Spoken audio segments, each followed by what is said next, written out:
anything that is perceived has a life in terms of time period.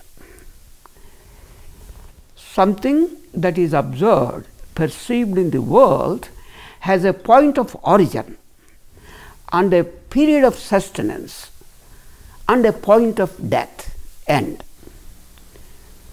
So anything that exists only for a certain period of time with a specific point of origin and a specific point of ending is considered to be unreal. That is not real. So what is real?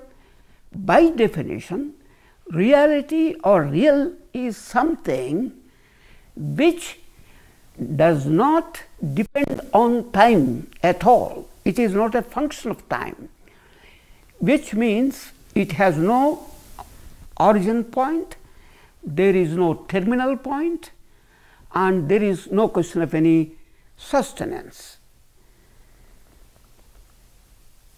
So this is something beyond time, to say it in a different way. It is beyond time and it is, in other words, always there, eternal.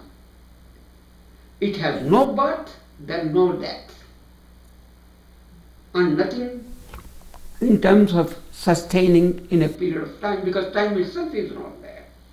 So this Tat or Brahman is that, and that is the only reality, because all other things we observe are unreal. So this reality, you realize it, that is realization. Like statistics, if people are familiar, you take some samples, and if the samples are not random, most of the parametric statistics that have been developed, like F-test, T-test, students T-test, they are not applicable. So you normalize the samples, sampling pattern, whatever you do. So when you have to normalize, it means whatever it is, you bring it down to your experiential level. So this reality has to be realized. Who is to realize it? We'll examine it in a while. In addition to something real and the opposite is unreal, the Vedanta says there is a third category of objects. Here I have to modify what I said a while ago. The unreal thing by definition in Vedanta has a different significance. Unreal thing is called as tuchha in Sanskrit. Tuchha means it's an impossibility, like the horn of a hare. It cannot be experienced at all by you at any time. Normally, any object in the world can be experienced, whereas a horn of a hare, am I clear in my pronunciation? A rabbit will not have a horn. Okay? A horn of a hare doesn't exist, so you can't experience it. Like, or extract oil from sand, just doesn't happen. Another very familiar simile or metaphor given in the Upanishads is the son of a barren woman. If there is a son, the woman can't be barren, right? So a barren woman cannot have a son. So these are impossibilities. This is called as unreal in the strictest term. So reality is something which is beyond time time periods of past, present and future. That is reality, Brahman. And the unreality is something which is impossible, like the horn of a hare. Then what is this world? You experience it, but it has still a time period of existence. So this is called real unreal, or something which cannot be explained. The Sanskrit word for that is mithya.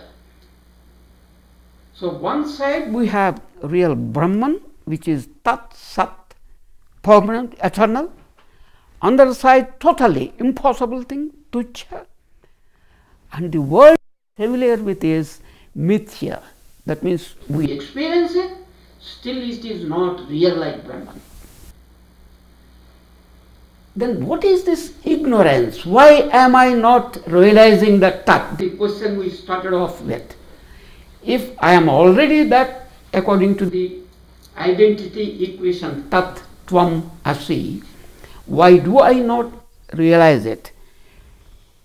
The immediate answer is, I am ignorant.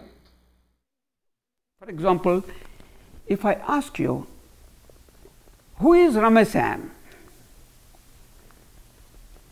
Until maybe today for some people, until about a couple of months ago for some others, you were quite ignorant, right? Then when did this ignorance start? That is timeless, beginningless. Right from the start of the universe, 13.5 billion years ago, until that moment, you came to know who is Ramesam. That ignorance has been in existence, right? And it ended, this beginningless ignorance, which has been of infinite time extending, ended with the knowledge of Ramesam. Okay? So is this ignorance that I don't know that Tat, I don't know I am Brahman, is also something like that? That means, is ignorance real, unreal, or is it in between, real, unreal, like the world? There is a tremendous amount of debate on these things. Volumes have been written how to understand this ignorance.